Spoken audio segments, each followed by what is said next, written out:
కొత్త ప్రభుత్వం అధికారం చేపట్టి జూన్ 12వ తేదీ నాటికి 2 సంవత్సరాలు పూర్తయ్యాయి. కానీ ఇప్పటివరకు 12 పిఆర్సీపై స్పష్టత రాలేదు. కనీసం ఐఆర్ కూడా మంజూరు చేయలేదు. దీనిపై ఎలాంటి సూచనలు లేవు. డిఏడిఆర్ మంజూరు సంగతి తేల్చలేదు. ఈ సందర్భంగా ఒక కొత్త సమాచారం చక్కర్లు కొడుతూ ఉద్యోగులను, పెన్షనర్లను అయోమయానికి గురి చేస్తోంది. అదేంటో ముందు చూద్దాం. ఎన్నికల సమయంలో ప్రస్తుత ప్రభుత్వం ఉద్యోగులకు, పెన్షనర్లకు అనేక హామీలు ఇచ్చింది. లేఖలు కూడా రాసింది. కొత్త ప్రభుత్వం వచ్చిన తదుపరి ఏం చేయబోతున్నారో కూడా అందులో పేర్కొన్నారు. కానీ ఇచ్చిన హామీలు అమలుకు నోచుకోవడం లేదు. బకాయిలు కొద్దిగా చెల్లించడం, ఒక డిఏడిఆర్ మంజూరు చేయడం తప్ప ఆర్థిక సమస్యలన్నీ అలాగే మూలుగుతున్నాయి. గత శనివారం, ఆదివారం విజయవాడలో 2 జేఏసీలు అంటే అలపర్తి విద్యాసాగర్ అధ్యక్షతన ఏపీజేసీ కార్యవర్గ సమావేశం నిర్వహించి ప్రభుత్వాన్ని గట్టిగా నిలదీశారు. అవసరమైతే సమ్మెకు వెళ్లేందుకు కూడా సిద్ధమని ప్రభుత్వానికి హెచ్చరికలు పంపారు. ఆదివారం బొప్పరాజు వెంకటేశ్వర అధ్యక్షతన విజయవాడ రెవెన్యూ భవన్లో ఏపీజేసీ అమరావతి కూడా ఇదే తరహా సమావేశం నిర్వహించి ఇంచుమించు ఇలాంటి హెచ్చరికలే జారీ చేసింది. అయితే ఇప్పుడు ఒక కొత్త అంశం తెర మీదకి వచ్చింది. ఒక కొత్త వార్తను చాలామంది వైరల్ చేస్తున్నారు. సోషల్ మీడియాలో వీడియోల ద్వారా, మెసేజ్ల ద్వారా ఈ అంశాన్ని విస్తృతంగా ప్రచారం చేస్తున్నారు. త్వరలోనే ప్రభుత్వం ఒక చారిత్రాత్మక నిర్ణయం తీసుకోబోతున్నదని, అది ముఖ్యంగా పిఆర్సీ, ఐఆర్ పైనే నిర్ణయమని, మరో వారం రోజుల్లోపే అంటే ఆగస్టు 10వ తేదీలోపే ప్రభుత్వం, ముఖ్యంగా సీఎం గారు ఈ చారిత్రాత్మక నిర్ణయాన్ని తీసుకోబోతున్నారని ఈ మెసేజ్లు, వీడియోల సారాంశం. నిజంగా ప్రభుత్వం ఉద్యోగులు, పెన్షనర్ల పెండింగ్ సమస్యలపై నిర్ణయాత్మక దశలోనికి అడుగు పెడుతోందా? ఇది నిజమేనా? ఇదే సందర్భంగా ఒక విషయాన్ని మనమందరం ముందుగా తెలుసుకోవాలి. 2 రోజుల క్రితమే ముఖ్యమంత్రి చంద్రబాబు నాయుడు గారు ఆంధ్రప్రదేశ్ ఆర్థిక పరిస్థితి మీద ఒక శ్వేతపత్రాన్ని అంటే వైట్ పేపర్ను రిలీజ్ చేశారు. దీనిలో ఆయన ఒక కీలక అంశాన్ని ప్రస్తావించారు.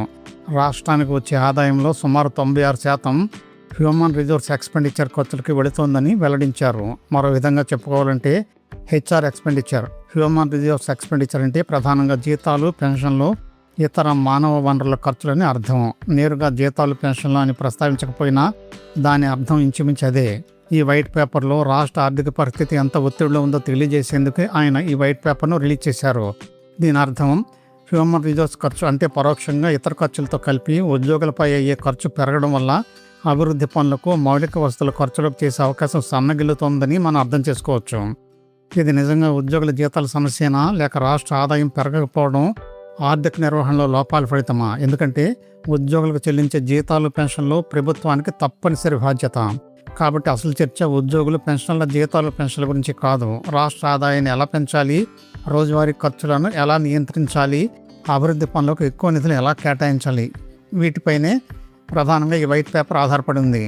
ఇలాంటి పరిస్థితుల్లో మరికొద్ది రోజుల్లోనే సీఎం గారు పిఆర్సీ, ఐఆర్, డిఏలను మంజూరు చేసేందుకు నిర్ణయం తీసుకున్నారని చెప్పుకోవడం నిజం కాకపోవచ్చని అనిపిస్తోంది. ఉద్యోగ సంఘాలు, జేఏసీలు వరుసగా ప్రభుత్వంపై ఒత్తిడి పెంచుతూ ఉండడం వల్ల పిఆర్సీ, డిఏలు, ఎన్నికల హామీలు, ఇతర పెండింగ్ సమస్యలపై త్వరగా నిర్ణయాలు తీసుకునేందుకు నిర్ణయించారని అనుకోవడం నిజం కాకపోవచ్చు. ఇది కేవలం ఒక స్పెక్యులేషన్ మాత్రమే కావచ్చు. ఈ నెల 10వ తేదీ తర్వాత ముఖ్యమంత్రి చంద్రబాబు నాయుడు గారు ఉద్యోగ సంఘాల ప్రతినిధులతో సమావేశమయ్యే అవకాశం ఉందని అనుకుంటున్నారని వీరందరూ చెప్తున్నారు. ఇప్పటి వరకు దీనిపై ప్రభుత్వం నుండి ఎలాంటి అధికారిక సమాచారం లేదు. అయినా ఈ వార్త మాత్రం వైరల్ అవుతోంది. ఇప్పటికే గత నెలలో కేబినెట్ సబ్ కమిటీ ఉద్యోగ సంఘాలతో సమావేశమైంది కనుక సీఎం గారికి ఈ విషయాలపై బ్రీఫింగ్ ఇస్తారు. కనుక త్వరలోనే ఉద్యోగులు లేవనెత్తిన సమస్యలు, శాఖల నివేదికలు, ఆర్థిక పరిస్థితి వంటి అంశాలను ప్రభుత్వం పరిశీలించి నిర్ణయాలు తీసుకునేందుకు సమాయత్తమవుతున్నదని వీరు చెప్తున్నారు. ఉద్యోగులకు అత్యంత కీలకమైన కొత్త పిఆర్సీ, ఐఆర్, డిఏలు, పెండింగ్ హామీలు, ఇతర ఆర్థిక అంశాలపై స్పష్టమైన రోడ్ మ్యాప్ను ఇంత త్వరగా వస్తుందని ఊహించేందుకు ఎలాంటి సూచనలు ఇప్పటివరకు వెలువడలేదు. అలాగని ప్రభుత్వం రాష్ట్ర ఆర్థిక పరిస్థితిని దృష్టిలో పెట్టుకుని దశల వారీగా నిర్ణయాలు తీసుకునే అవకాశాన్ని పూర్తిగా కొట్టి పారేయలేం కదా అని మరికొందరు చెప్తున్నారు. కొన్ని డిఏలు, డిఆర్లు ఇవ్వవచ్చని, లేదా ఐఆర్ ఇవ్వవచ్చని, లేదా పిఆర్సీ కమిషన్ నియమించవచ్చని కొందరు చెప్తున్నారు. మొత్తం మీద చూస్తే ఉద్యోగులపై, పెన్షనర్లపై ప్రభుత్వం దృష్టి సారించిన సంకేతాలు కనిపిస్తున్నాయని చెప్పడానికి ఇప్పటి వరకు ఎలాంటి సంకేతాలు కనిపించడం లేదు. రాబోయే రోజులే దీనికి సమాధానం చెప్పాలి. ఇలాంటి విలువైన సమాచారం మీకు మా ఛానల్ ద్వారా అందించబడుతుంది. ఈ సమాచారం నచ్చితే ఈ ఛానల్ను తప్పకుండా సబ్స్క్రైబ్ చేసుకోండి. మీకు తెలిసిన వారికి, అవసరమైన వారికి ఈ వీడియోను షేర్ చేయండి. అలాగే లైక్ చేయడం మర్చిపోవద్దు. ధన్యవాదాలు.